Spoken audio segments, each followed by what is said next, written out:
broader question for Sky Sports, if that's all right. Okay. It's about the Greg Dyke plan. A few managers, significant former England managers, have come out and backed his ideas of giving a greater chance for English players. What do you think? Oh, it's a great debate, because there's no doubt about it. We've got the Premier League, and the Barclays Premier League is a wonderful spectacle. We'll all agree with that, and figures are getting bigger. However, we have to try and find a way forward to try and produce young players.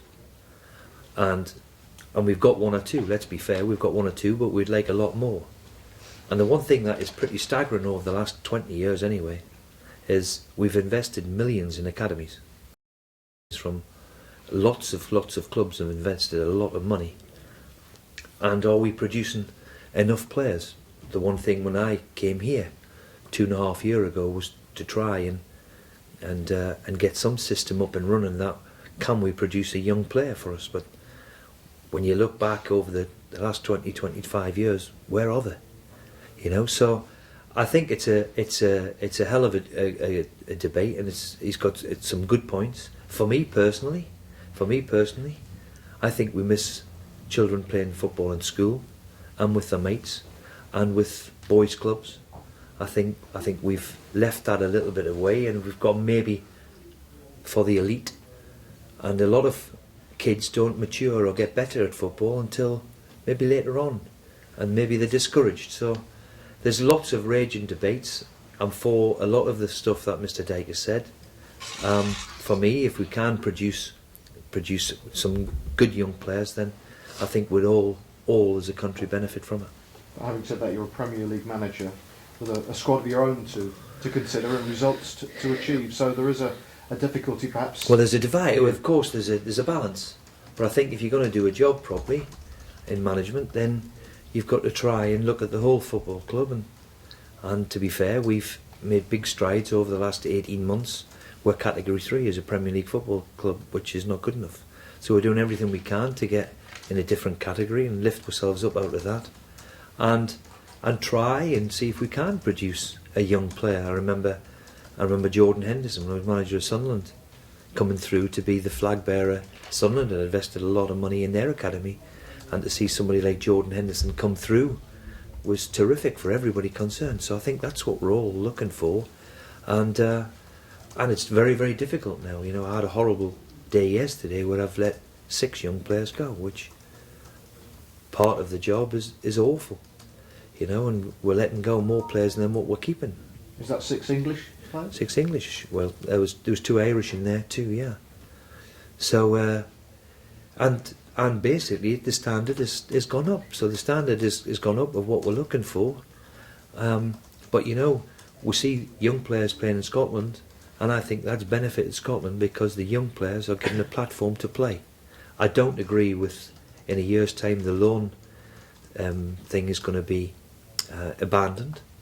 I don't agree with that, because I think of a Premier League club, if you can let a couple of players go on loan to play, like we've got Ince out at the minute and Harry Maguire, then I'm going to think twice about bringing in some young players, because if they don't play my first team, then I've got nowhere where they can play.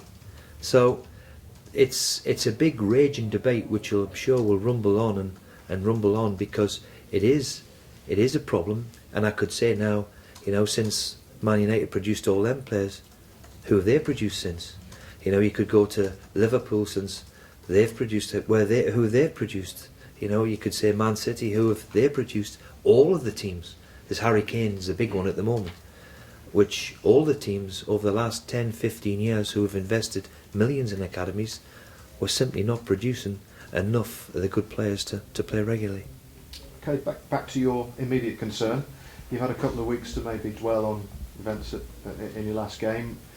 Now it's thinking, what do you take from that, though? You've had a long time to think about it. We can take a lot of confidence from it, because the way we played against them, and another day maybe we've got something from them, which is give everybody a lift. You know, the way we've played over the last few weeks and the performances have been good. Sometimes you maybe not get the result, and we were close to getting the result against Chelsea. So we have to take that into the next 8 games of what we've got. You know, the tickly bits upon us now. You know, the daffodils are up, spring's here, and that usually comes down to the tickly bit. So I hope our level of performance can stay where it was last week. If we can keep to that level of performance, I'm convinced we'll be okay. Somebody always comes up with a phrase for that at this time of year. Yours is the tickly bit, is it? Well, whatever you want to call it, edgy, squeaky bum time. I know that's been told before, but yeah, it is. It's the part of the season where you want to be in good form and you want to be playing well. And over the last few weeks, we've played well. Haven't maybe got the results that we would like, but have been very, very pleased the way we've played. So that bears well. Yeah, are you disappointed that you're in the mix though? Well, of course we're in the. But then again, up until a week ago, there was 8 teams in it, and probably now there's 6. You know, so we're not naive enough to think that we didn't think that we're going to be in a scrap at some stage. You know, we've been unfortunate, but then again, you get a lot of managers saying in this league, well, we've been unfortunate, and it's this and it's that. We've been the Army's back this weekend, for example. What a miss he's been for us. You know, we've been 4.5 months without him. We've been without Snodgrass all season, Yelovich for half a season, Dawson for half a season. All of them have been were big players, and it's been at times too much and too difficult. Thankfully, they're all near enough back, and at the right time we're playing well. And Chester and the Army will come into the equation at the weekend, which will help the squad. What about Swansea? Well, they're a role model. Role model, are they? Yeah, they're a role model for all the smaller clubs over the last 8-10 years, wherever they've been in the Premier League. You know, they've had a philosophy of their own. They've gone down a route which is quite unique, and you have to say fair play to the managers who have managed them, and of course the chairman for his vision of what they have done, and for all of the smaller clubs in the Premier League to be sitting where they are, and the players they've brought in, and the players they've sold over the years. Then you have to pay them the highest compliment, and if we can, you know, make a fist of it like they have, then we'll all be delighted here. I guess wherever you go in the UK at the moment, there's a bit of a feel-good factor football-wise. What about that you hit going into Wales, because they're on fairly buoyant after what's been going on internationally?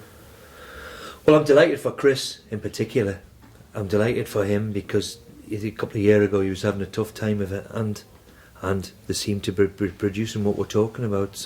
They've got some very good young players who've come through all at the same time, and of course they've got a superstar in Bale. And when you've got somebody like that in the team, then you've got half a chance.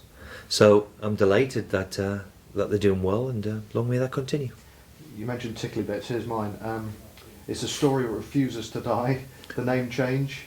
The name change. Okay. Where are we? Yeah, well, I mean, to be perfectly honest, as I've said repeatedly, the owner knew weeks ago that we had the right to challenge the appeal, and he wanted to just go quiet on it.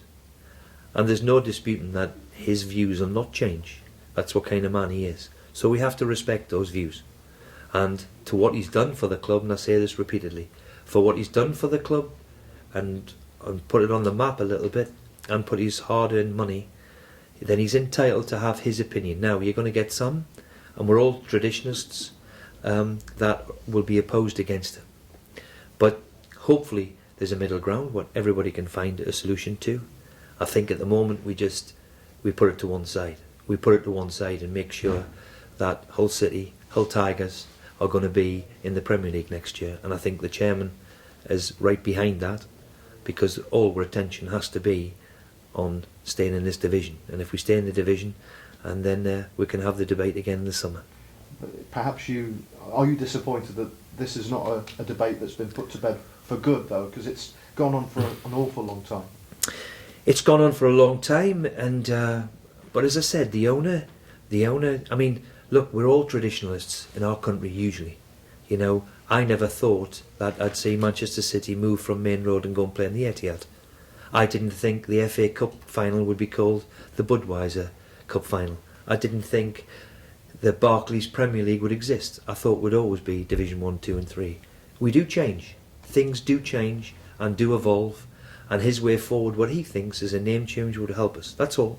He thinks commercially and in a marketing perspective that it would improve things. Now that's his decision, and he's surely entitled to that decision, and of course you're going to get some against it who are huge traditionalists. If he was asking us to go and play in skirts and frilly knickers and pink shorts, then then I think we might have a right to complain. But at the moment, I think it's best that we concentrate on what we have to do, which is keep this club in the Premier League. And I think it's gonna, until it finds its conclusion, it's gonna rumble on, and I'm sure it'll rumble on for a while yet. One final question. It's just a really broad one. I think all managers are going to be asked about it today.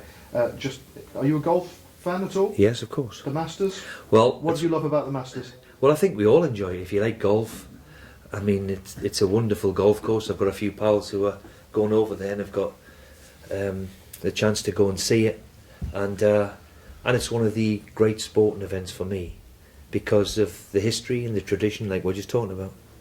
And let's hope Rory can go and win it. It would be great. Would he be the 5th or 6th to have the whole lot?